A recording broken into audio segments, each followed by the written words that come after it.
Now, what I'm going to do today, I'm going to walk through a series of reactions that businesses or firms often have to increasing competition in their particular market or industry.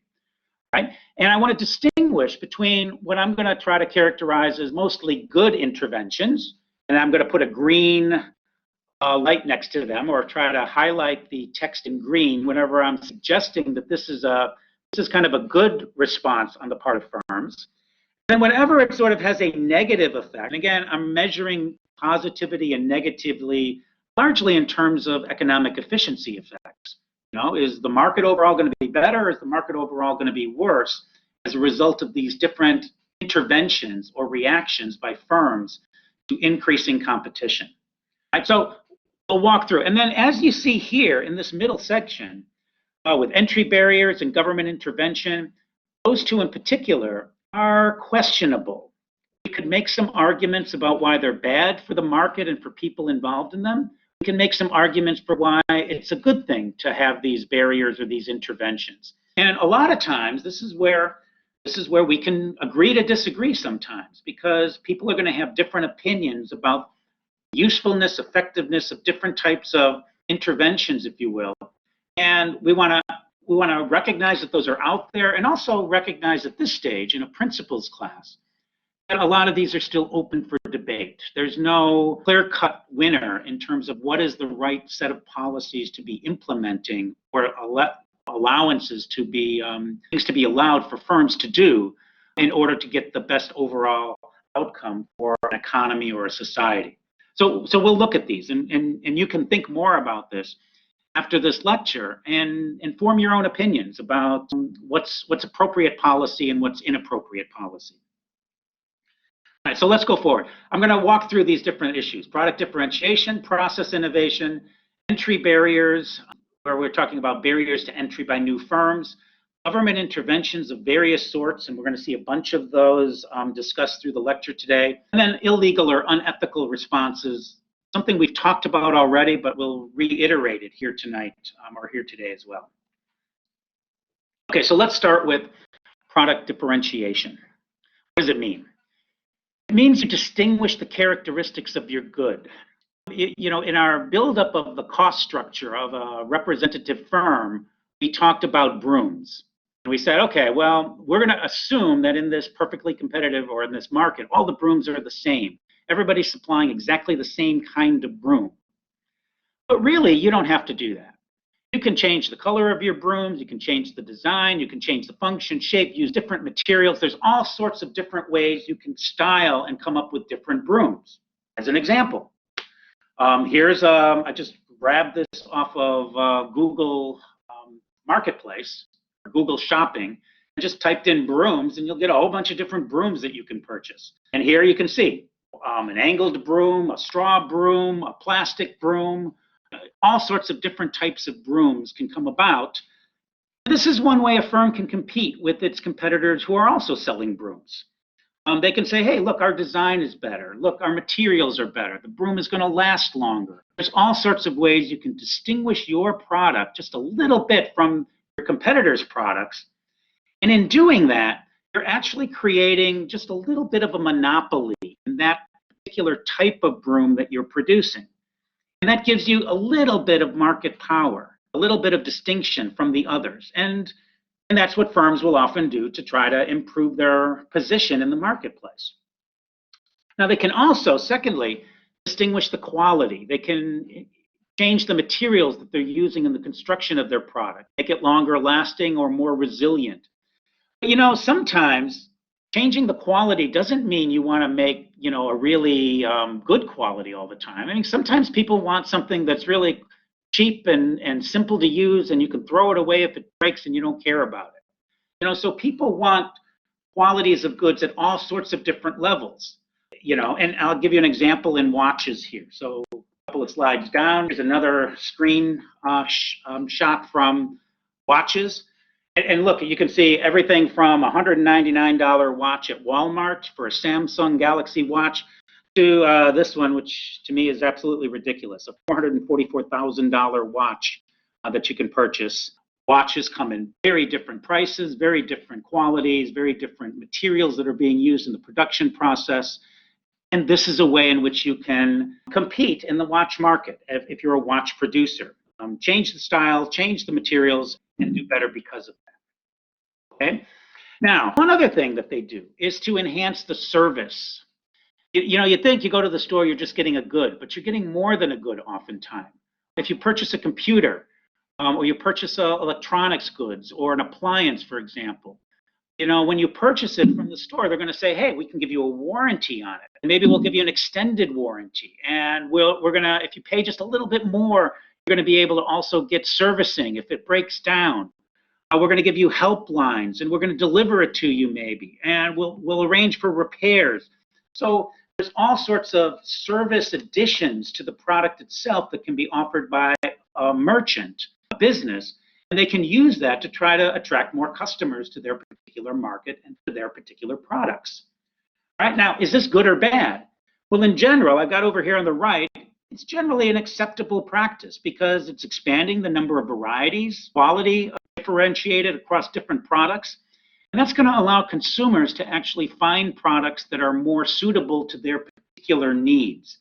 And as a result of that, we could argue we don't have this in our model, but we can create, and there are economic models that suggest this. This is actually good for consumers as well as being good for businesses. So product differentiation, okay to go with. This is a good response by businesses to increasing competition.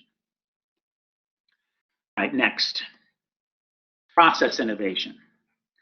When we talk about process innovation, we're saying, how do we change the way in which the products we're supplying to the market are produced? We're talking about the process of production. Okay, and it is possible to respond to more competition by saying, hey, we got to cut our costs. Maybe we can bring in some new machinery or equipment, or maybe we can rearrange the production process into a better assembly line. Maybe we can use new inventory procedures. You may have heard about just-in-time production processes or techniques where you try to arrange it so that everything happens according to a particular schedule and that materials arrive just about the time when you need to use them in the production process. That reduces your storage costs. That means you don't need an extra warehouse. It can allow you to change the cost of producing things by producing things more effectively, more smartly, if you will. Okay, and you might want to change your workforce somewhat. You might want to get rid of people who are not really being very productive in certain ways. You might realize you can merge certain departments and maybe release some people and produce the same you're producing, but use fewer resources, fewer costs. Okay, these are ways of improving your costs and making yourself more competitive. In general, we would say this is an acceptable practice because if all firms that are competing against each other are constantly looking for ways to reduce their costs, those costs are eventually in a competitive market going to transmit down to lower prices for consumers, and that's going to be a good thing in the longer run. Okay. However, I've got a couple of caveats here. Because as we mentioned last time in class, one of the responses by firms to new innovations in process design is to try to keep that secret from other firms. Try to hold on to these new ideas just for yourself so that you can make profit while your competitors are not privy to this new information and therefore they don't make profit. Right now, that's going to benefit the firms, but it's not going to transmit down and improve the market outcome, and it's not going to improve things for consumers at all. Right? So this is somewhat negative of an effect overall in the marketplace, but you will find that businesses, of course, will say this is absolutely necessary. I mean, we don't want to transmit our information to our competitors. We don't want them to know what we're doing. We want to keep it secret. You can't prevent people from keeping things secret, but you can make it, of course, illegal to try to steal information from other individuals, and that would make sense to do that. But then there's another route that firms can take, which is to patent the new inventions. If they improve a new design, their process or production by a new invention or a new machine that's being used, they can apply for a patent and then prevent their competitors from using that particular design until or unless they license it from the innovative firm. Okay, these things too tend to restrict the transmission of information to other firms and prevent them from taking advantage of these new innovations that are out there. So to one degree, these new inventions that are patented would actually slow down the innovation process or slow down the benefits that are going to accrue to the individual consumers, making more of the profits and more of the returns ending up in the patent holders' pockets. All right, now there is a positive argument to this. I'm going to get to this a little bit more later today, which is it's argued that you need to be able to patent new inventions so that you have monopoly profits in the short run that enables you to then innovate more and come up with new creative ideas for the future. This is a contestable point, something which people will argue back and forth about the degree to which patents are actually beneficial overall for an economy and the degree to which they're detrimental. We can argue it both ways. We're not going to go through long explanations of that, but recognize that that is a contestable idea that's still out there. Okay, establish intellectual property rights, and that's what I was just talking about. You can patent a process innovation, and you can establish intellectual property rights over the things that are yours. Now, I want to talk about first one intellectual property right that's not so arguable, really, and that's to create a brand or a trademark, for example. And I've got a website here that you can click on and take a look. This is interesting and bizarre uses of trademarks. And then I've got another one here. You can actually trademark sounds, and this link will actually show you different sounds that different producers have used and said, hey, we created this unique sound and nobody else can use it. Now, what's going on with brands and trademarks, and why do you apply for a trademark and try to secure your rights to something? What you're doing really is you're trying to say, hey, we're trying to reduce the misinformation that might be out there for individual consumers. Remember, when Smith and Jones come together and trade with each other, we assume that they have perfect information about the goods they're buying, or else they might be deceived. And deception in markets is common, especially if somebody creates a Rolex watch that's not using the same materials as Rolex, but instead they're just putting together a simple watch, and then they just put the name Rolex on top of it. That sort of a fake product is detrimental to both consumers who are interested in buying Rolex watches and making sure they have the real thing, and it's detrimental to Rolex, who is trying to compete against watch manufacturers who are not using nearly materials and techniques that are going in to produce a $10,000 watch, for example. Okay, so branding and trademarks can be thought of as a very acceptable practice and an acceptable type of intellectual property rights because it's providing better information to consumers. It's trying to maintain the verity of the truthfulness of a particular product, and that you can associate a particular mark that you see on a product with a particular manufacturer that you know about is very important in order to maintain full information in the decisions of both producers and consumers. Okay, so this type of intellectual property rights is not very arguable. It's generally got positive impacts or effects.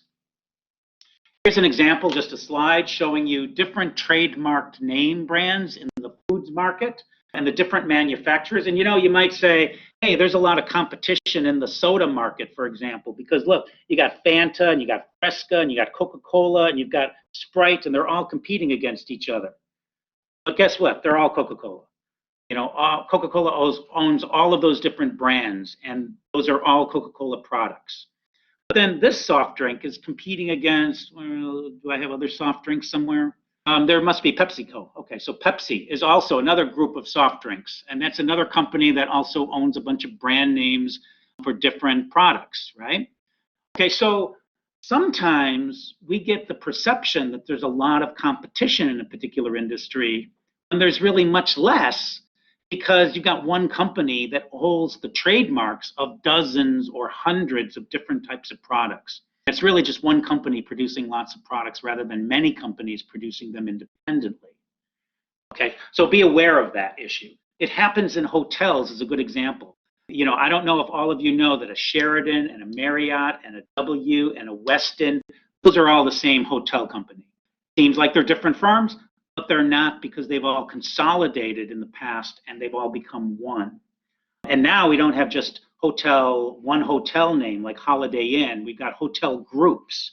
You've got a conglomerate firm that is now controlling many different brand names of different hotels, but they're essentially the same company instead of being multiple companies.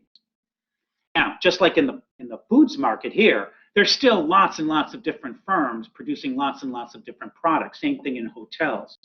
So there's competition, but maybe not as much as if each one of these brands, for example, was an independent small firm that was competing against all these other firms. Okay, establish intellectual property rights. Again, and I put the term in here just to make sure you know when I talk about IPR, that's usually what I'm referring to, intellectual property rights. And you can get a patent on a new invention or a new machinery that you're using in your process, or a pharmaceutical drug, for example, that you've just discovered can be useful in treating a particular illness. And if you get a patent on that particular idea, then you can get exclusive monopoly rights for a 20-year period. And that's going to enable you to keep the price of the product high, restrict others from competing in your market, make sure that you're the only one that can make money on this particular product, and it lasts for 20 years. Now, this is a government-established monopoly. Keep that in mind. Right? So the government is actually, and it's written into US laws, for example, that you can do this, of course. So this is legal, it's acceptable, and it is, it's a guaranteed monopoly right in order to produce a particular product. Now, why do we give that? Why should we have a government monopoly if monopolies are generally bad? The idea is that the higher profit that you're getting is going to spur more innovation. So this is a calculated intervention. The government is saying, look, we really want businesses to innovate, and one way to do that is to make sure that new ideas don't suddenly get ripped off by other individuals who run off and produce your invention faster than you can and make all the money that's intended for you. You came up with the idea. It's your right and privilege to reap some return from that new idea for a period of time. And governments are given generally 20 years in order to do that. Now, I want to highlight, though, that patenting, that monopoly privilege that's given to particular products has a very important effect upon the product diffusion. Product diffusion refers to how quickly a new product becomes used in society or in an economy. All right? And I want to show you, I'm going to show you a graph in a minute here. It's going to show you the difference between radio and television and telephone product diffusion. Okay, so take a look at this graph. Now, what we're measuring on the vertical axis, and it's not clearly defined on this graph, which is not good, we're talking about the percentage of the population that is actually using this particular device. And we've got years on the horizontal axis, so it goes back to 1900 all the way up to 2005. And this is a whole bunch of different consumer products that have been invented and brought into the mainstream over a period of time. And this is also in the United States, so that's also not listed. So there is a problem with this graph in that some of the details of what it's showing is not clearly defined. I'm doing that for you. Now let's take a look at the telephone. The telephone was, remember, invented by Alexander Graham Bell back in the late 1800s. And this dotted line here is showing you the telephone usage as a percentage of the population. And notice that it took from 1900 until about 1925 or so before it reached 40% of the population had a telephone in the US. And it fell off during the Great Depression, and then it rose back up. It took, to get to the 80% mark right here, it took until about 1960. And one thing that's true about the telephone is that it was highly protected. Alexander Graham Bell had a patent on it, created a company called, which ultimately became AT&T, often called the Bell Company. And they had a near monopoly on telephone production and transmission in the United States for a very long period of time until that monopoly was broken up around the 1970s or so. And look, it took from 1900 to 1960, 60 years for the telephone to go from almost zero to 80% usage in the population. Now let's look at another product, the radio. The radio had very little to no intellectual property protection whatsoever. And look at what happened to the radio. It came onto the scene around 1921 or so, and by 1935 or so, just about 10 years to 15 years later, it reached 80%. Okay, and this is an issue that needs to be dealt with when we talk about and consider patent protection and intellectual property rights in that respect. We can, with little or minimal intellectual property protection, that's going to guarantee that more and more competitors are going to come on board and start producing competitive products, and you're going to get that product out to the people much, much quicker. But the profits of the individual firms making those are going to be decidedly lower as a result of that. So be aware, firms don't like a quick diffusion process. They would rather hold on to their patent, hold on to it for as long as possible, because that's going to guarantee that they get a privileged position in the marketplace and to get those higher rents that are going to accrue because of that patent protection for a longer period of time. Now, you've got to make a decision about the trade-off. Does it really spur innovation enough that we need to protect for a long period of time and apply it as widely as possible? Or should we be trying to limit how much intellectual property protection is provided to try to balance the trade-off between the benefits that are going to accrue to consumers and the profits to individual firms and the inducement for innovation? This is nowhere more important, perhaps, than in pharmaceutical products, new drugs that are coming on the scene. And people will complain all the time about the power of the pharmaceutical companies who have lots of patents on drugs that extend for 20 years and sometimes longer because of intricacies in the way in which patents are provided. And it enables them to keep drug prices incredibly high for a very long period of time. It doesn't benefit consumers. From a consumer perspective, we would love it if a new product, a drug that's being invented, like a COVID vaccine, for example, we would like that whoever innovates and comes up with a workable COVID vaccine, we would love for that to be available to everybody very quickly at very low cost. It could be once we know what works, but with patent protection, if we put that into place in a big way, then that's going to prevent the diffusion of that new vaccine to lots and lots of people, because firms are going to try to hold on to the profits that they get for an extended period of time, potentially. Okay, and so that's where that issue comes up. Back to established property rights. There's another issue here. Copyrights on books and music and movies and so forth are allowed to be maintained for up to 70 years after an author's death. This, too, is something that's important in terms of verifiability, the truthfulness. If somebody comes up with and writes something, play, produces or puts together a movie, you don't want to have somebody else that can just kind of grab it, put their name on it, and say, hey, I did this instead. Right? So that's not right. And so we want to have protections for individual creators of creative works and make sure that they can secure the returns to those particular writings and movies and music and so forth. Now, my position over here, and just sort of why do we have green and red in the title here for established intellectual property rights? It's because it's contestable. And one argument is that maybe intellectual property rights like patents are a positive force and they're relatively weak and they don't extend to everything. In those circumstances, empirical evidence is very highly suggestive that that can spur innovation. But in situations where countries have very strong intellectual property protections, where patents are secured and held for a long period of time, it actually may tend to inhibit innovation, create excessive economic rents, meaning monopoly profits are very high for a very long period of time, and we're not really benefiting people in the long run. And that's actually one of the claims that many have against the pharmaceutical industry today, that they're too highly protected in their products, and it's not allowing important medicines to get out to the general population and the people who need it quickly. So there is a real issue there. And again, I'm not going to argue one way or the other. I want to give you both positions, both points of view, so that you can understand the issue and then learn more about it in the future and make up your own minds as to what you think is sort of the right way to go with respect to this. Okay, advertise your brand. Again, positive and negative here. Is advertising a good thing or a bad thing on the part of firms?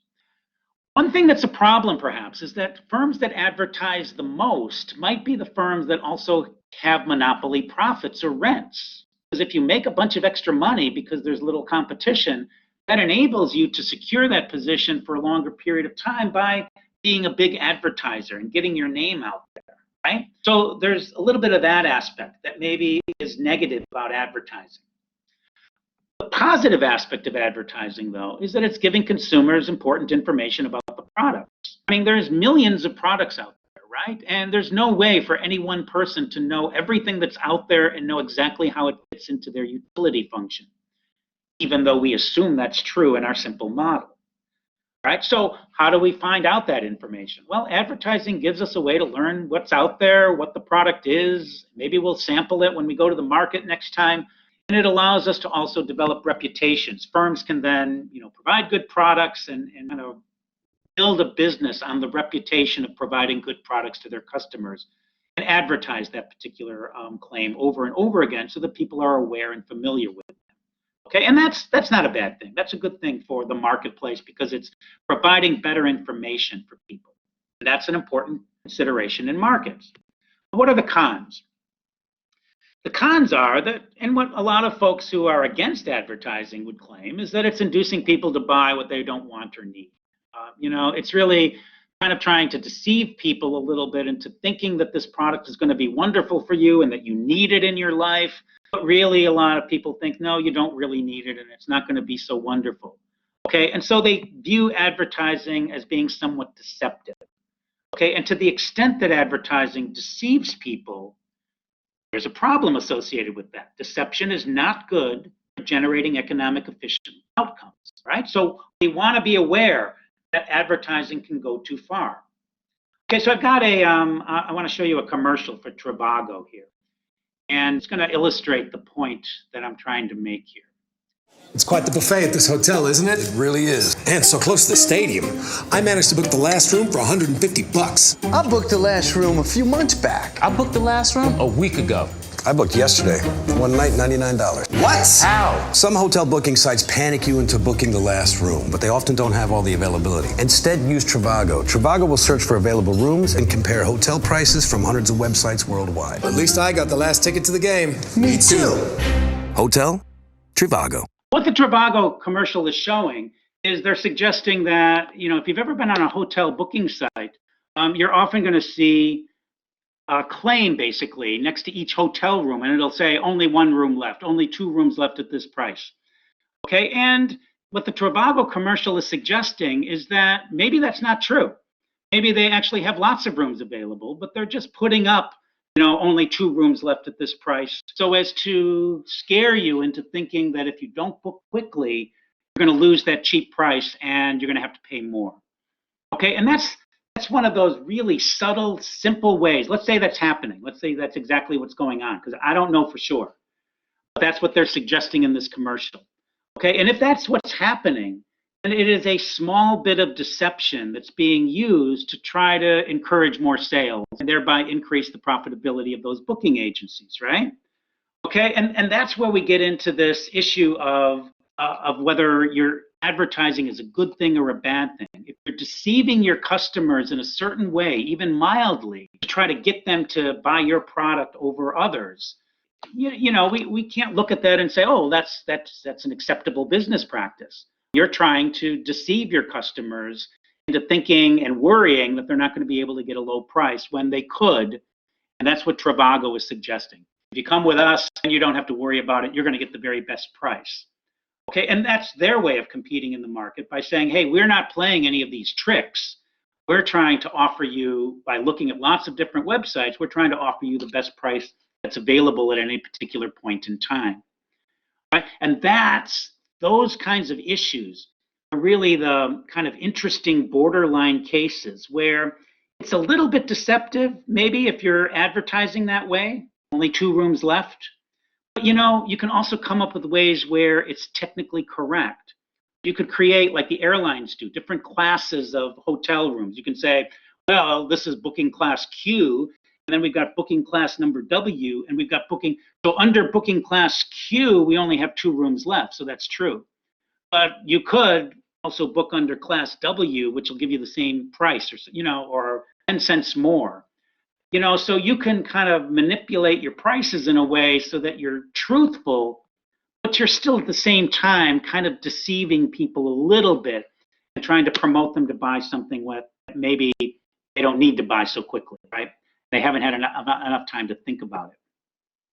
So that's an issue, and that's something that we should be aware of. It's a way in which companies will use a little bit of deception in their advertising to try to induce people to purchase their product and thereby give them a little bit more monopoly power or rent as a result of that. Let me go back to the slideshow. Okay. I want to talk a little bit about entry barriers. Barriers to entry by new firms is what we're referring to here. This is something that firms work on a lot to try to prevent competition in their particular product, try to keep other firms from coming in. So one of the ways they do that is with something called exclusivity contracts. And in general, this is something that is legal in the United States. There's no law that bars firms from doing this. But in entering into a contract, what they'll often do is say, hey, if you're going to buy from us, that's great. We'll enter into this contract. You'll buy a certain amount each month, and we'll sign a contract and we'll commit ourselves to this agreement. And we know we've got a customer, we've got them for a period of time, all of that. But oftentimes in those contracts to purchase something on a regular basis, they'll throw in an exclusivity clause. The exclusivity clause will read something like, if you enter into this contract with us, we don't want you to be buying from other competitors. So if you sign with us, great, but then you can't buy from anybody else and use a competitor product at the same time. And this is designed to try to capture your market, capture your consumers, so that you've got them and they're your consumers and you're not going to share them with anybody else. Now, let me give you some real world examples of that. And unfortunately, none of you are on campus, and so this is supposed to be a close to home example. But it's the best I can do right now.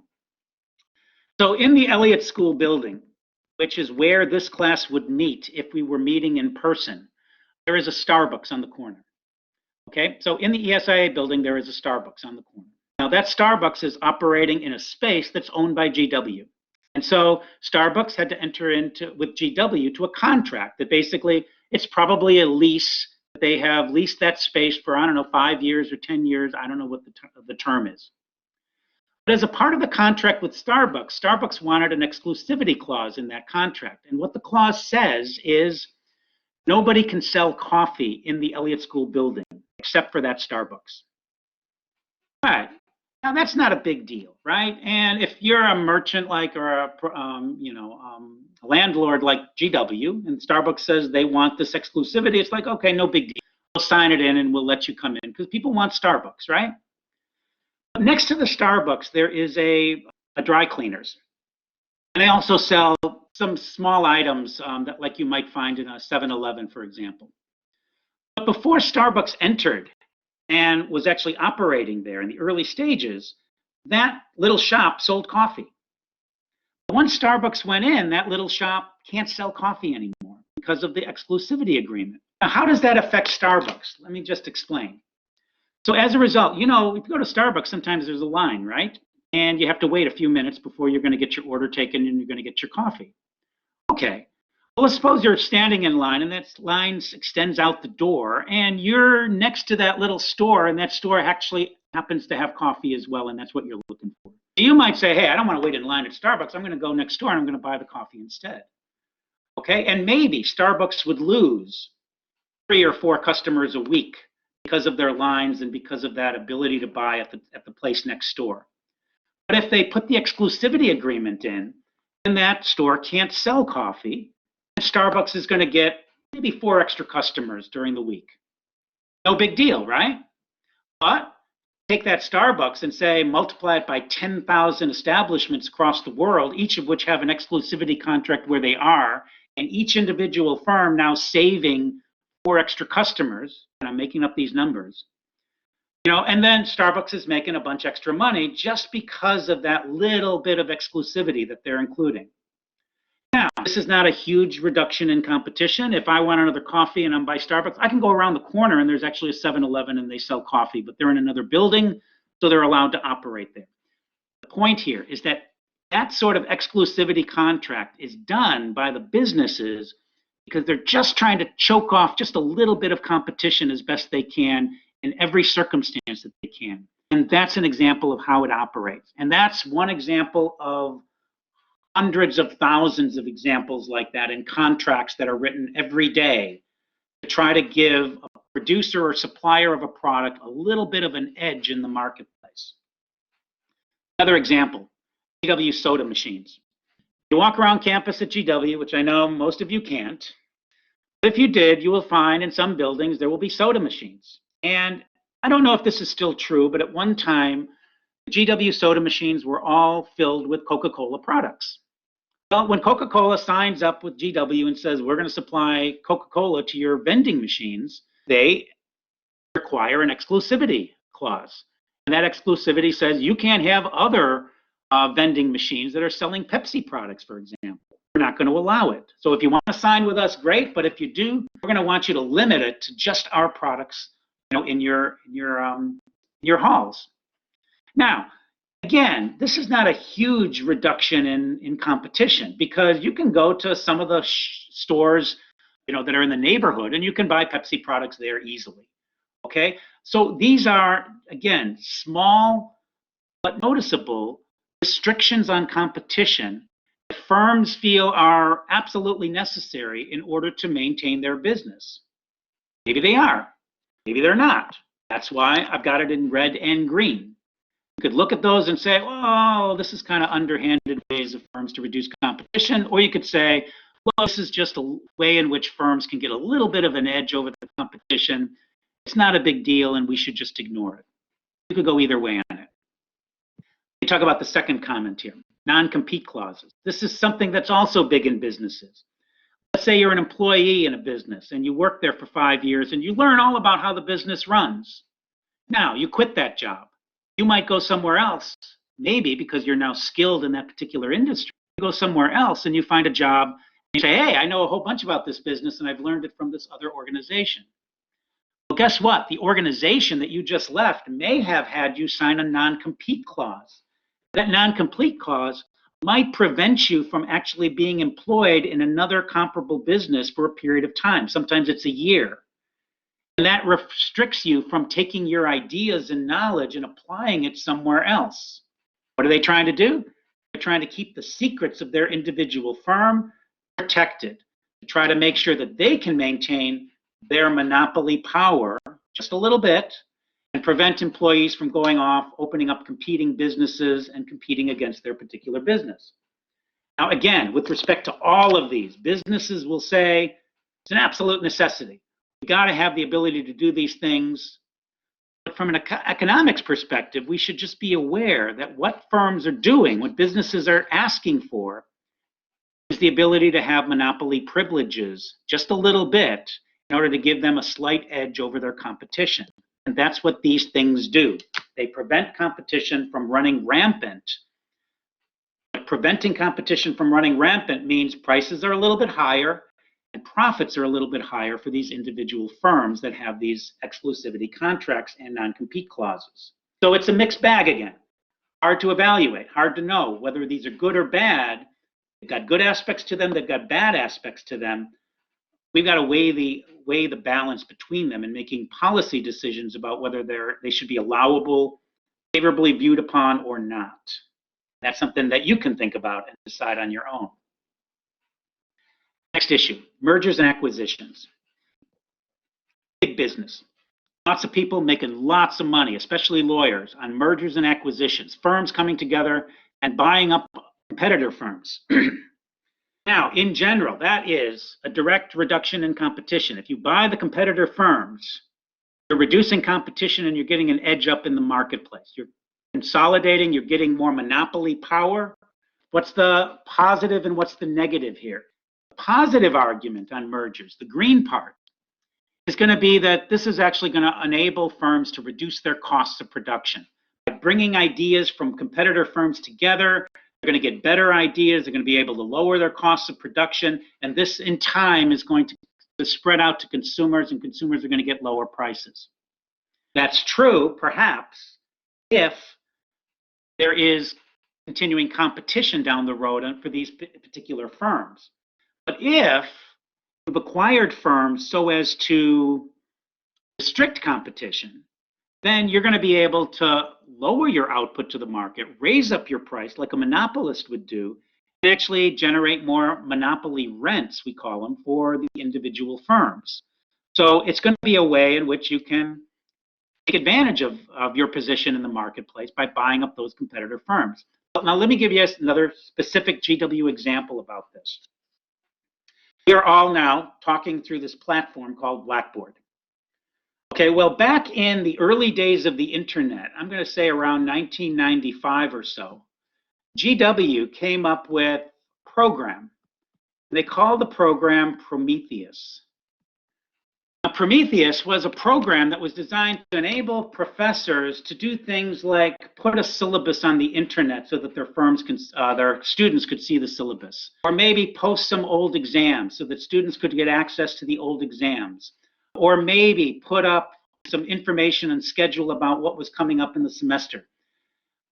Professors didn't know how to write their own code, so they couldn't go directly to the internet and come up with HTML code to create this. So GW created this program called Prometheus to do that. And then once they had it, they kept adding on all sorts of extra bells and whistles, all sorts of new features that would enable you to do more things. Now, Blackboard was another company that was operating at exactly the same time. And Prometheus not only became successful at GW, but Prometheus started to say, hey, let's license this particular software to other universities. Let's start selling it elsewhere. So GW Prometheus started to get contracts with universities around the country saying, hey, you're looking for a program that will allow professors to do Blackboard-like things? Here they are. And we started to license this to a bunch of other universities. Well, Blackboard, being a bigger firm and with more resources, they came to GW and basically offered to buy it, which they did. So what did they do with Prometheus? They shut it down.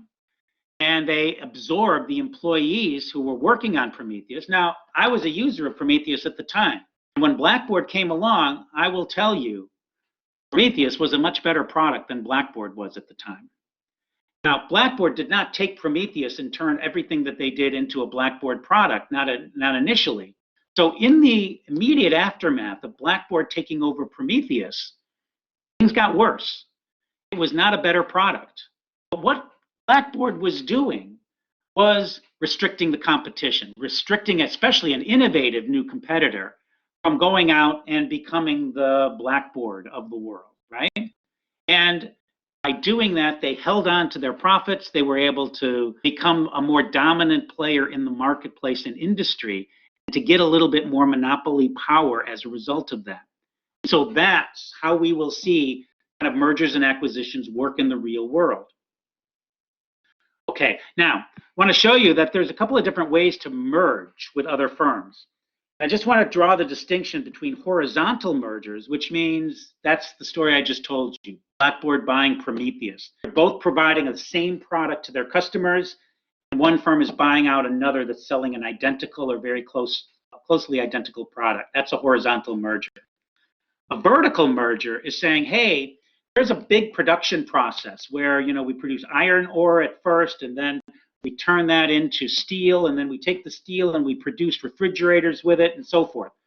Now, what if you, as a conglomerate, you said, I'm going to buy up the iron ore mines, and I'm going to buy up the steel firms, and I'm going to buy up the manufacturers of refrigerators? That's creating a merger across the production process, and that's called a vertical merger.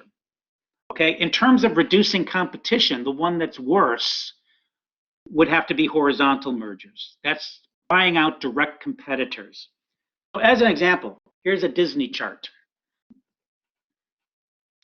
This is what Disney is today, or at least recently. And notice that Disney owns all sorts of things. They own Marvel Entertainment up here on the upper left, and Marvel Studios. Disney owns Fox. So that's a Disney product and part of the Disney conglomerate. Disney owns Walt Disney Studios. They own ESPN down here on the lower right. They own Hulu. Disney, this is just one example of some of the multinationals and conglomerates that are out there in America. They own all sorts of things at the same time. And therefore, there is much less competition in the entertainment industry, no doubt, because of this aggregation, this consolidation of businesses within a particular corporate group. And what are these firms trying to achieve? Well, they're trying to reduce competition, undoubtedly, or at least that's going to be the effect. By reducing the competition in the marketplace, they'll be able to raise up their prices to higher levels and make more profits for themselves. So we got to be careful about mergers and acquisitions and whether they're allowable or not allowable. Positive aspects to it potentially, probably more negative aspects than there are positive aspects to mergers and acquisitions because, again, of this monopolizing behavior that's being promoted when this occurs. Now, there is a reaction to this. I'm going to talk about antitrust in just a minute. So there's a government response to this type of restriction of competition. And I'll talk about that in a minute or two. Let me go on. Licensing requirements. All right, this is a big issue that you may not be aware of. We don't just try to restrict entry on the product side. We also often try to restrict entry on the provision of services and say, hey, certain people need to have licenses in order to do certain things. Okay, and that's going to restrict the entry into certain businesses. Now, the prime examples of this are doctors, lawyers, nurses, and so forth. But there are dozens or if not hundreds of different types of professions which require a license in order to do them. Now, you can have a license provided by a private, a judge of some sort, a foundation that determines, what your credentials are and sort of verify credentials. That's one thing. But oftentimes these licensing requirements are put into place by governments. When governments put them into place, well, now you've got a government regulation that's preventing anyone from doing certain things. Now, most of us would often say, okay, well, that's a good thing, right? Because we want to make sure the doctors are good doctors. We want to make sure the lawyers are trained. We want to make sure the nurses have the training and background. And this is what anyone promoting licensing requirements will say. We need to have licensing requirements in order to maintain the integrity of the products that are being provided. But in the case of doctors, for example, one thing we do is we say, hey, if you're a medically trained doctor, but you got your degree, in Europe or in South America, you can't just come to the U.S. and practice medicine. You've got to get trained in the United States. You've got to get a license to be a doctor in the United States. And that's often a very time-consuming process, even for people who have been trained abroad. Now, you can say we're trying to keep the profession and the high integrity of the profession. But one thing it does is it restricts the number of doctors that are able to operate freely and easily, even though they have the credentials to do so, because of the high restrictions that are put into place and the entry barriers for that profession.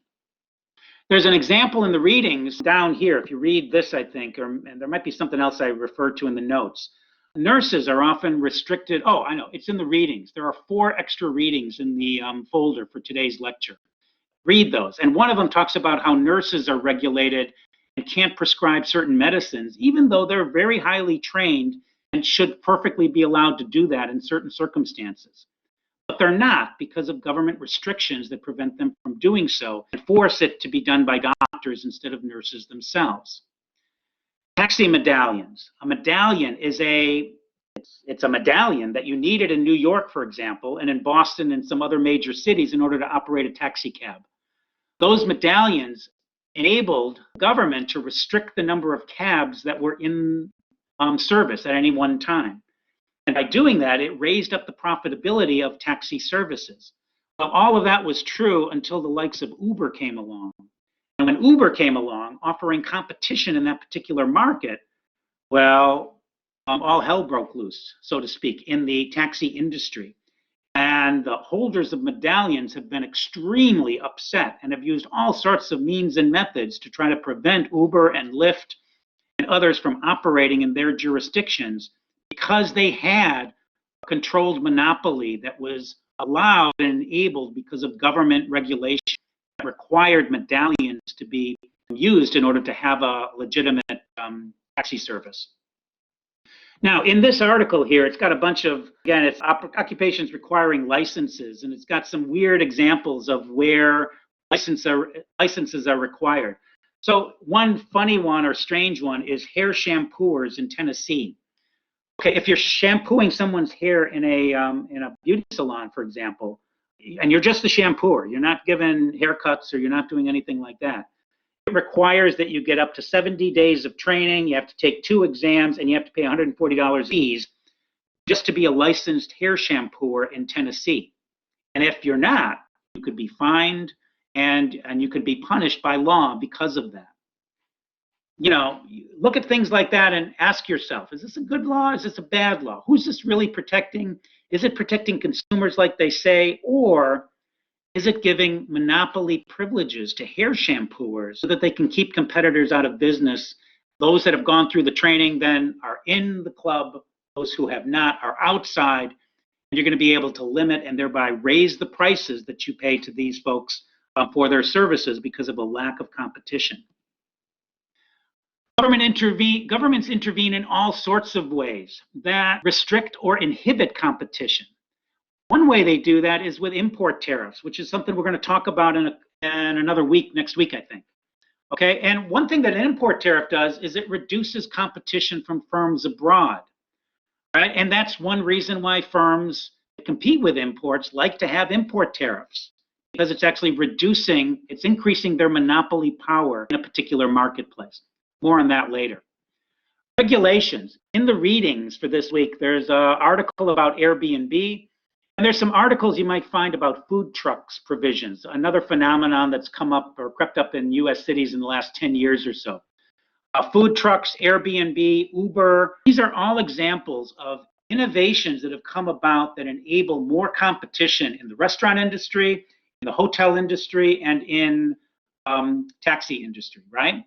And all of these have been responded to, these new innovators and these new competitors, with lots of complaints by incumbent restaurants and incumbent hotels and incumbent taxi services saying, hey, these new companies have to follow certain regulations, and if they don't, they shouldn't be allowed to operate.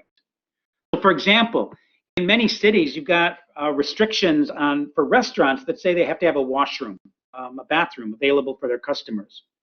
Well, food trucks don't have that, right? So one way incumbent restaurants have tried to prevent food trucks from operating is saying they're not following the government regulations, and they need to be.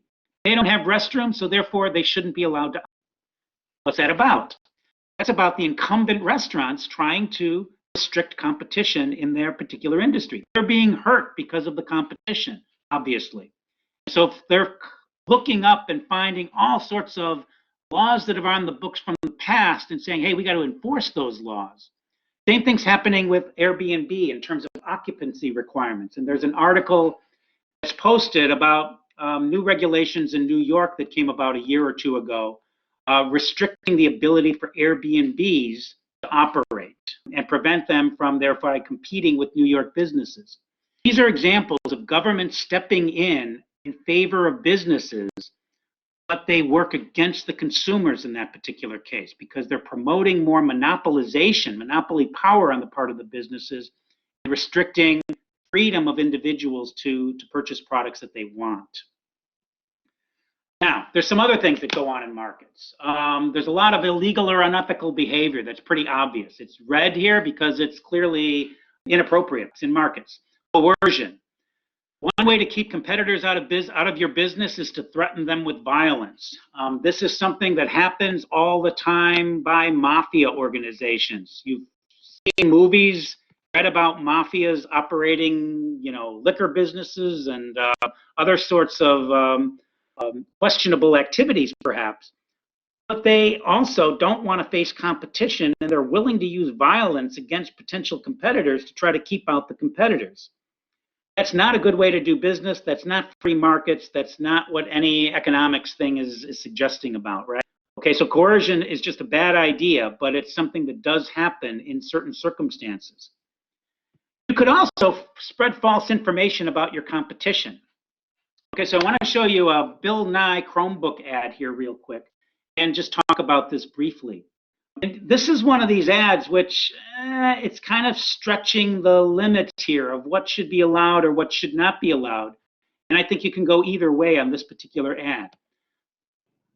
Okay, watch this. Fear. It's our natural evolutionary response to the unknown. We humans have developed fear over millions of years to help us cope with the dangerous world around us. But you're not living in a cave. You don't fear getting eaten alive, and yet you fear something as small as switching from your old laptop to a new Chromebook. One boots up as fast as 6 seconds, the other takes forever. One has built-in virus protection, the other to be quarantined. So why haven't you switched? To understand, we need to go where fear starts, in the brain.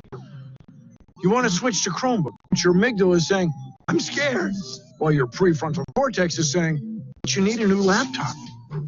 It's like your cave person brain just wants to run, while your modern brain is saying, chill out, dog. It's just a Chromebook. You shouldn't fear switching to Chromebook. It's a good decision. But sometimes it's hard to let go of a bad decision. In behavioral economics, this principle is commonly known as the sunk cost fallacy. Let me give you an example. Let's say you paid for a vacation months in advance. And you work hard, you deserve it. But when you arrive, there's a giant storm. And you're determined to stick it out because you already paid for it. But just like your old laptop, you should probably just let go. But I get it. Fear of loss can cause irrational attachment to things familiar to us. It's called the status quo bias. Ah, my old friend. We've been through a lot together. You know, you weren't supposed to see that. But there's constant updates, patches, it never ends. Not to mention it takes forever to start up. And it won't be long before it freezes. Or worse. But when you switch to Chromebook, which starts up fast and updates automatically with no interruptions, you don't have to worry about any of that. If you lose it for whatever reason, all your stuff is safely backed up on the cloud. And it works offline, even with Netflix, which is good, because I have a flight to catch. Remember, when we overcome our fears, we can accomplish great things. So don't let fear win. Switch to Chromebook.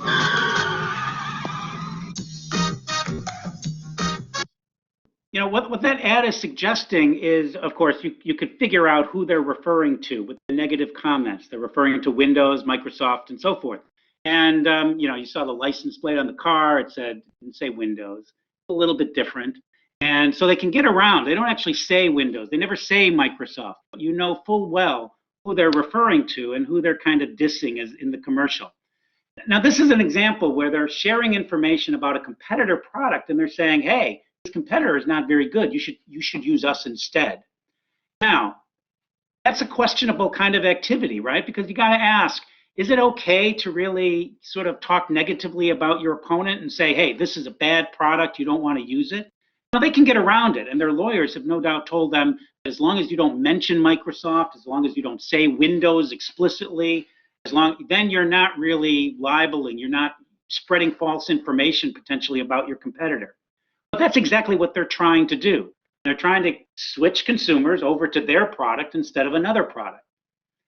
You know, on the other hand, it's kind of all done in good fun, right? It's using Bill Nye, somebody who's trustworthy and people know him, stuff like that. So this is one of those situations where understand what the firm is doing. Google and Chromebook is trying to grab more customers for itself, and it's using information, maybe deceptive, maybe you could believe that, and they're kind of doing it with a tongue-in-cheek kind of, you know, humorous sort of way, but that's essentially what's going on here. And again, this is something which kind of borderline, and you can go either way on this particular thing. All right, now I want to move on from that and talk about this next couple of bullet points here. Illusion. Okay, collusion is generally not allowed in the United States and in many countries because there are so-called antitrust laws. And antitrust laws prevent the formation of massive cartels, which is monopolies, groups of businesses operating together and fixing the prices. Price fixing means raising up your prices in order to take advantage of monopoly profits in your particular product. And way back when, in the end of the 1800s, the United States implemented antitrust laws, which I'm going to mention in just a minute. And what that did essentially is prohibit or prevent companies from becoming too big, having too much monopoly power. It broke up monopolies like the railroad monopoly and the oil monopoly and so forth and so on, right? So collusion is generally illegal in the United States. There's a good movie that I'll point your attention to with Matt Damon called The Informant, which is about a price-fixing scheme that took place in the product market of lysine, which is this food product that gets put into a lot of different foods. And there's a big industry that produces lysine, and they were charged and I believe convicted of fixing prices back in the 1990s or maybe 1980s. And the movie The Informant talks about that particular issue, talked about a whistleblower who Matt Damon, who brought all this information forward. It also shows a lot about the difficulties prosecuting a particular case like this. And so it's a good movie to watch with respect to this issue. Governments intervene in a lot of different ways in the economy. And one way they have intervened is with so-called competition policy. And that refers any sort of antitrust law or competition law that governments put into place to try to promote competition in a particular marketplace. Governments have learned and have legislated what is an economic result, which is monopolies are generally bad for the general market, the general economy, even though those monopolies are very good for profits of the individual firms who are the monopolies. So monopolies love to be a monopoly, but it's not really great for the general public. So we can consider government as playing a positive role in intervening in the market to prevent undue concentration of too many firms or too few firms in a particular marketplace. So mergers and acquisitions are regulated. And if one company wants to buy another company that's similarly producing similar products, it might have to go under review by a Federal Trade Commission in order to determine whether that merger should be allowed to go forward. Price fixing is defined here, and it just says price fixing is an agreement among competitors that raises, lowers, or stabilizes prices or competitive terms. And so that just gives you a definition of what's there. So that's one way in which governments intervene to sometimes control and prevent monopolization, firms from getting too much monopoly power. Adam Smith had something to say about this. And go back to this quote from Adam Smith about price fixing. Remember, Adam Smith was very key. We view him as sort of the father of economics, but also one of the first people that came out and said self-interest is a good thing. This is what motivates people in the marketplace. So go out there and make as much money as you can. And if you do that while following the rules of the game, Adam Smith would say, then that's a good thing. Adam Smith was also very aware it doesn't work that way all the time in real markets. So he had this to say: people of the same trade, same profession that is, seldom meet together, even for merriment and diversion, he said. The conversation will end in a conspiracy against the public or in some contrivance to raise prices. He says it's impossible to prevent meetings like that, but by any law which either could be executed or would be consistent with liberty and justice. He says, though the law cannot hinder people of the same trade from sometimes assembling together and talking with each other, it certainly shouldn't do anything to facilitate assembly. In other words, he's saying, all right, the government can't prohibit free speech from people, and he can't say people, that are in the same industry can't talk with each other. But he is saying that governments shouldn't help facilitate the formation of monopolies. They shouldn't help create monopolies. And our antitrust laws are certainly legislation that came much, much later, which is designed to try to prevent monopolization from taking place. At the same time that the government has to prevent monopolization, they also play a role in creating monopolization at the same time. We talked about intellectual property protections, for example, that give monopoly privileges directly to innovators who come up with new ideas, right? And so the government both regulates monopoly, but also encourages monopoly in other respects. They also step in when they do licensing agreements or licensing certain professions and certain trades. That's something too, which the government steps in and actually creates a monopoly privilege on behalf of certain individuals within the economy.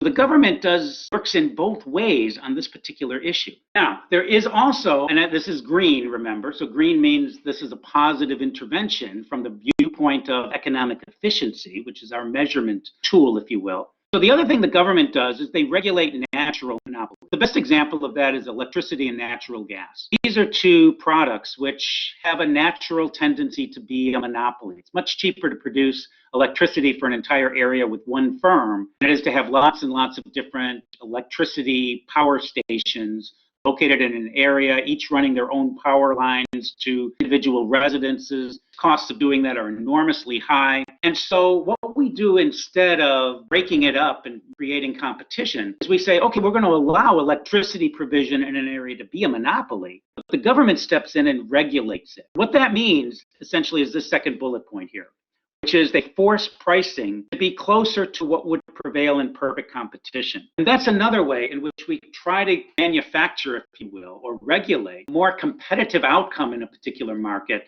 even though naturally that competitive outcome might not be possible. And that's an example of what we're going to talk about later as a kind of a market imperfection. That market imperfection, the existence of this natural monopoly, can be controlled and improved upon by government intervention. This is, again, another way in which we sort of prevent the formation of monopolies and promote competition within a particular economy. Now, that's the general question. Is open competition ethical, or is it a good idea?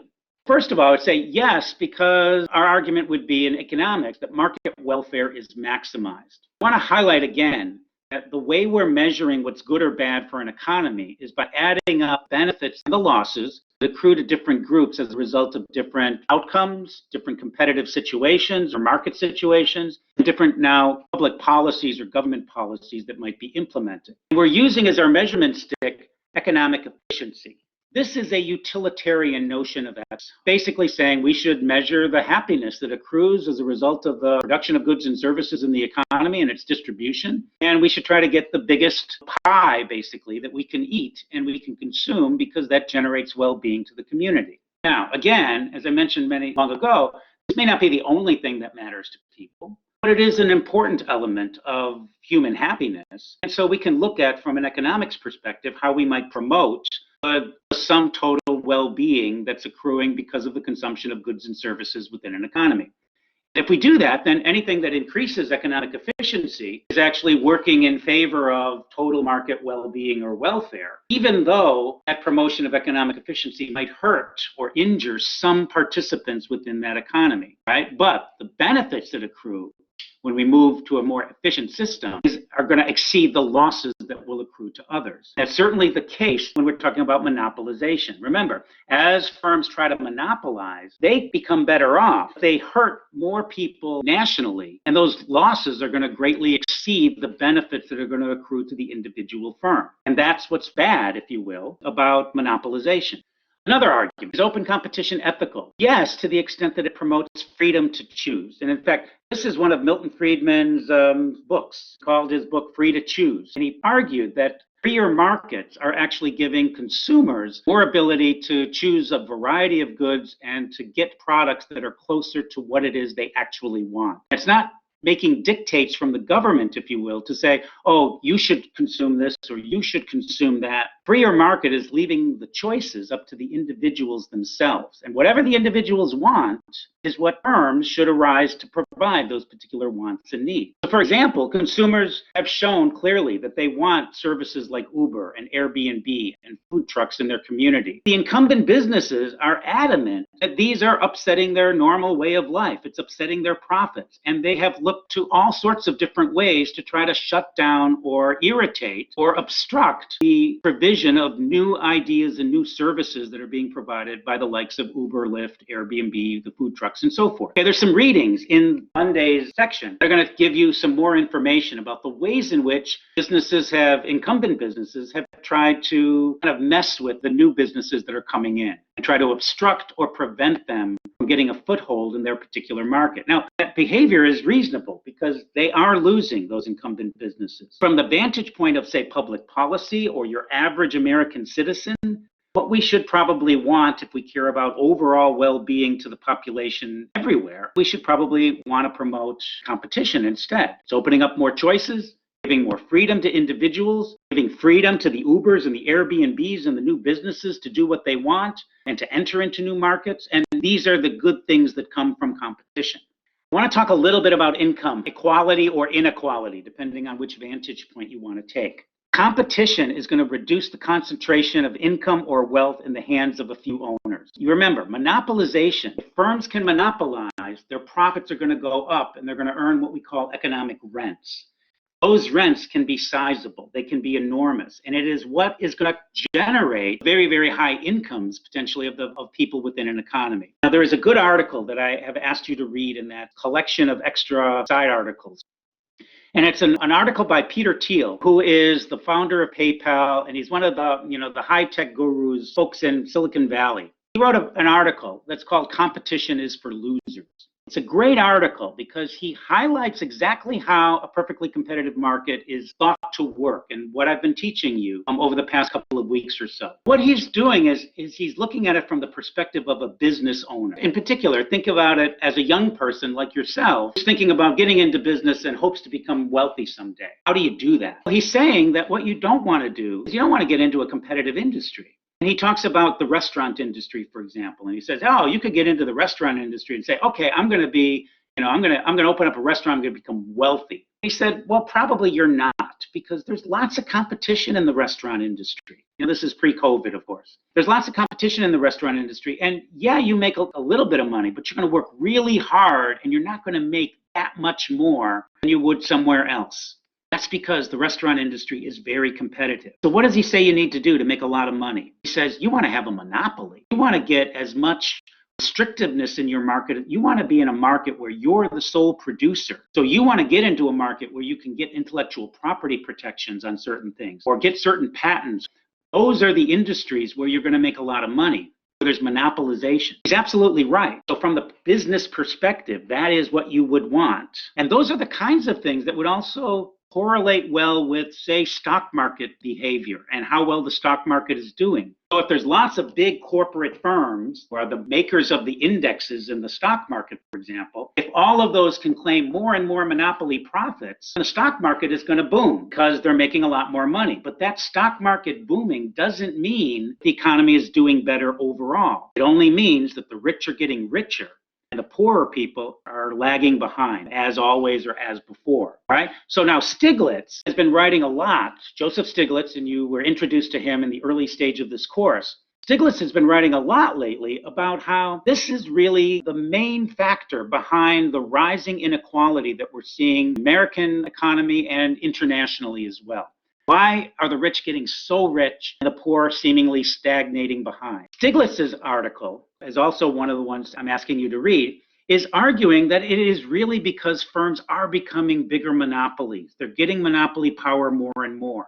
If you look at who are the richest people in the world today, it's Jeff Bezos, who's got a near monopoly in provision of online services with Amazon. You've got Mark Zuckerberg with Facebook, where you've got a near monopoly in social media provision and so forth. You've got Google, so on and on and on in the high-tech industries. You've got highly concentrated industries. There's not a lot of competition, and it's those individuals who are making a ton of money. And so this is what's being attributed lately for the rise of inequality within the United States and elsewhere. Now, here's what Joseph Stiglitz said recently in an article about inequality itself. I read this quote. He said, "We used to think that high profits were a sign of a successful working of the American economy, a better product, a better service. But now," he says, "we know that higher profits can arise from a better way of exploiting consumers." That would be monopolization. A better way of price discrimination. He talked about the ways in which businesses will try to use to shift surplus to themselves, thereby extracting consumer surplus, the main effect of which is to redistribute income from consumers who are new super wealthy. Right? So he's arguing that the reason behind the growing inequality that we see in America is because of increasing monopolization of businesses.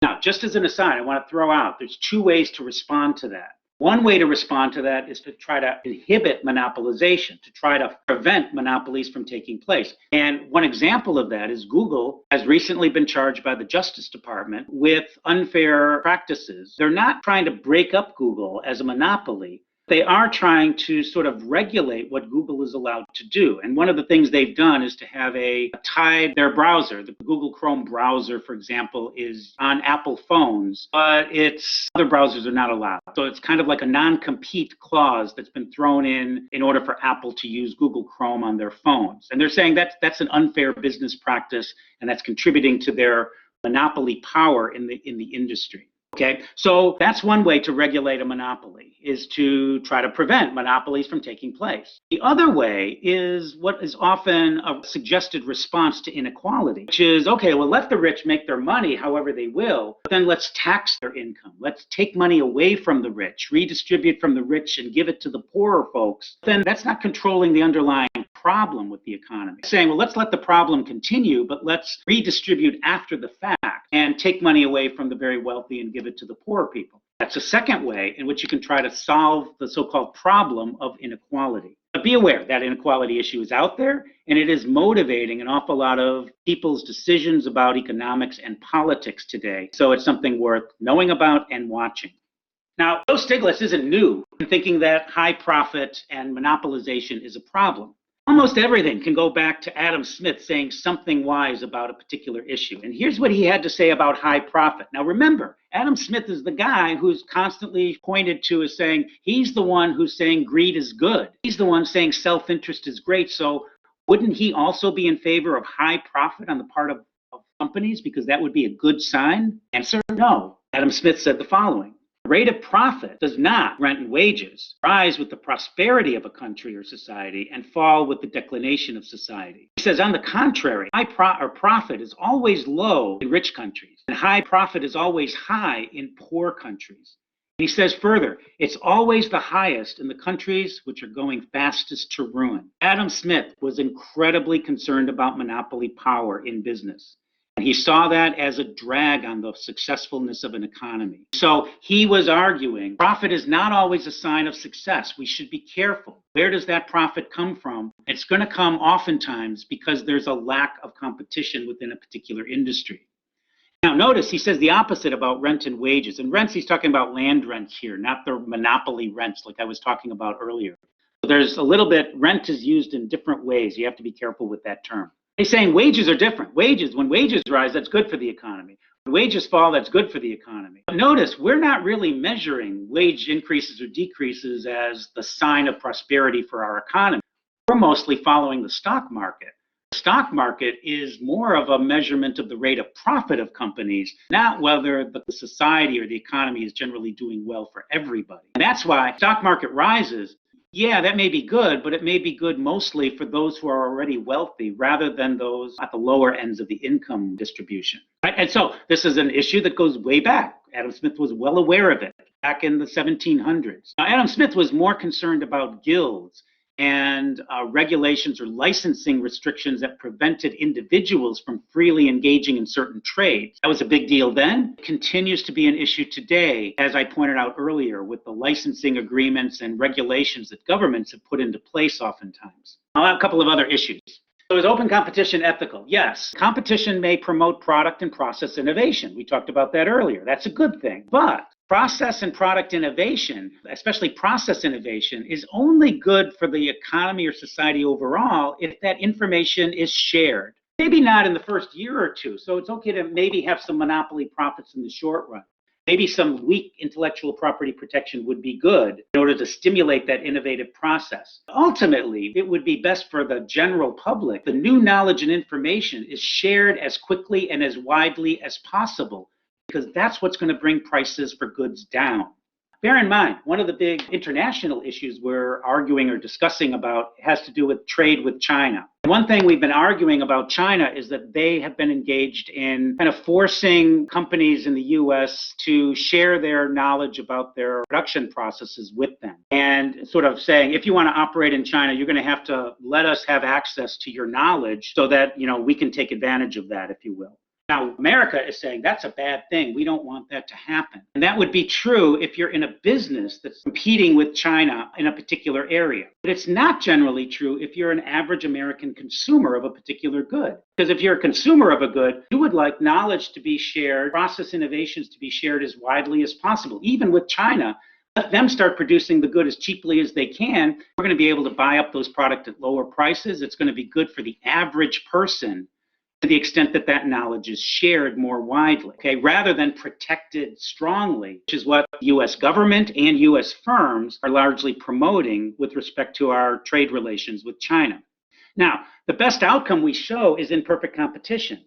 Perfect competition shows that if you have a lot of competition in an industry, it's going to force the prices down as low as they can go to still cover the costs of production. So we're going to minimize the costs of producing if knowledge is shared amongst all the firms, because that's what the perfect competition assumption is demonstrating, right? Those are good things to the extent that competition promotes innovation, but it also requires that that information gets shared in order to get the full benefits of that new information for the average person. Is open competition ethical? Yes, especially if the competition is restricted using any of these sorts of things. Coercion or threats or deception or violence to try to keep competitors from selling comparable products in your market should be unacceptable, and we've got government rules and regulations and laws and punishments that will often come to bear if individuals are found engaging in these sorts of practices. And so that's a good intervention on the part of government to try to make markets work more effectively. Now some questions. Is open competition ethical a good thing? Product differentiation provides some monopoly power, and we argued earlier that that's not a bad thing because consumers can get products closer to their ideal product in that particular way. And we might also argue that businesses need a little bit of a profit cushion. If we really were trying to mimic a perfectly competitive world with zero economic profit, that just in a world of uncertainty, that might cause too much disruption within a particular market. So it would be good for an industry to have a little bit of positive profit to prevent job losses and different types of uncertainty that might occur. And how could we do that? Well, maybe a little bit of IPR protection could help promote innovation and would be giving enough incentive to create that innovation. Maybe some regulations to promote health and safety are needed, but we ought to be careful about how far those licensing or regulations go, how many fields are covered by them. Recognize that competition does cause harm. The incumbent workers and firms are hurt because of competition, but we should recognize that that often comes with much larger benefits on the other side. Now, I'm going to stop with this topic, but I want to bring your attention back quickly to something Milton Friedman said, and I've already showed you this quote on shareholder value. I want to remind you about it, because Friedman comes under attack constantly for saying that the social responsibility of business is to increase its profits. And so many people say that's a terrible ideal for businesses to follow. They certainly shouldn't be doing that. They should be more concerned about other aspects of the economic process. Look at his caveats. He's saying that's true as long as the companies stay within the rules of the game. Now I want to emphasize this part, which is the engages in open and free competition. When Friedman says that, he's saying that, okay, raise your profits, but don't try to engage in licensing agreements, don't try to get exclusivity agreements, don't try to monopolize or merger and acquire other companies as to reduce competition. All of those things are outside the rules of the game. So increase your profits as long as you're behaving like a perfectly competitive firm would engage or act in our models. That's what he's saying. So a lot of the folks who complain about Friedman's statement like this, I think, are looking at business and saying businesses are corrupt. Businesses are trying to, eke out as much profit as they can. They're trying to screw consumers left and right. That impression is correct oftentimes. Those impressions are comments about the fact that firms are not engaging in open and free competition a lot of times. And to the extent that they don't, we get bad outcomes, not good outcomes. And we're actually firms are engaging in actions that are contrary to what Milton Friedman would have them do, okay? So it's important to recognize those distinctions and what exactly gets added by these extra caveats and important statements like this one on shareholder value. One last thing, government and competition. Governments can be used to promote open competition, okay? And they do that with laws against theft, deception, violence, the antitrust laws and whatnot. To the extent that government intervenes in the marketplace to make the market work more like a perfectly competitive market, those tend to have positive economic effects overall. It will help and promote the well-being of the less advantaged people in the economy more so. It will more equally distribute income amongst people within the economy. So government intervention promotes competition can be thought of as a good thing vis-a-vis market efficiency. But be well aware that government also is used and applies policies that tend to restrict competition at the same time. That involves all these licensing agreements, allowances on exclusivity and non-compete clauses, the intellectual property protections that are provided and strengthened in many cases, and many other forms of regulations that governments put into place are often put into place at the behest of companies who are asking them basically do something that will restrict competition in their market and make their positions a little bit more favorable. Business is constantly arguing for government to do things that are good for business. And when government does that, they generally are restricting competition, restricting freedom in the marketplace. And those are the things that tend to have a negative effect upon our outcome. Now, what does our government actually do? As I'm saying now, they do both. Governments are doing both policies that protect consumers and market welfare, and they're injuring consumers and market welfare at the same time. So that's why one of the points I'm going to make at the end of this course is that it's pointless to kind of talk about whether we need more government or less government. And that's kind of the way our public policy discussion has been going lately. You know, you got folks on the right who are saying we need less government, it's bad for us. You got people on the left saying we need more government, it's good for us. And the issue isn't really more government or less government. It's really what type of government, what actions are the government taking? And are those government actions tending to promote a good market outcome, or are they tending to promote the interests of a narrow segment of the population, in particular big business? And quite honestly, government is doing both of those things. They have pressure to do both on both sides of, on all sides of the political spectrum. It doesn't matter whether they're Republicans or Democrats. Pressures on government is the same from the outside. All right, so this is an issue we're going to continue to talk about because now in the next few weeks, we're going to be talking about government policy and what governments do, what effect it has on the marketplace. And we're going to talk about situations where the government can intervene and kind of mess things up. We're going to talk about situations where the government intervenes and makes things better. And quite honestly, the government does both. And you should learn how to recognize and distinguish between different types of government intervention and which are kind of good for society and those which are maybe not so good for society.